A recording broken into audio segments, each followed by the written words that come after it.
આજે હું હમણાં વાલમનગર ગયો તો ખાડીપુર આવ્યું છે, ત્યાં હું લોકોને મળ્યો, ખૂબ મોટી સંખ્યામાં બહેનો બહાર આવી ધારાસભ્યને જોવા માટે, એની વાત સાંભળવા માટે, રજૂઆત કરવા માટે કે ભાઈ અમારે અહીંયા કાયમ દર ચોમાસે આવવું હોય છે. એ કહેવા માટે આવ્યા. એમણે એવું કીધું કે અહીંયા દર ચોમાસે પાણી ભરાઈ જાય છે. આપણે અહીંયા આ ખાડીમાં પાણી આજે ભરાઈ ગયું, એનાય સમાચાર મને મળ્યા. મિત્રો, મને એ પ્રશ્ન થાય છે, નાગરિક તરીકે, જનતા તરીકે આપણી પાસે બે રસ્તા હંમેશા છે.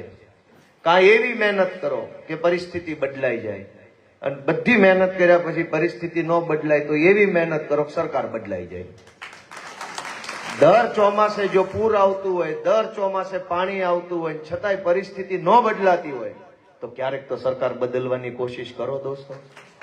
દર વર્ષે પાણી આવી જાય, દર વર્ષે ઘરમાં પાણી ભરાઈ જાય, બાળકોના પુસ્તક પલ્લે, કિંમતી સામાન પલ્લે, ઘર પલ્લે, અઠવાડિયું ડિસ્ટર્બ થાય, 2-5 લાખના ખાડામાં માણસો ઉતરી જાય. એ હાલત ન બદલાતી હોય તો વિચાર બદલો, પરિસ્થિતિ બદલવા માટે થઈને સરકાર બદલો. એ વિનંતી હું તો બધાને કરું છું દોસ્તો.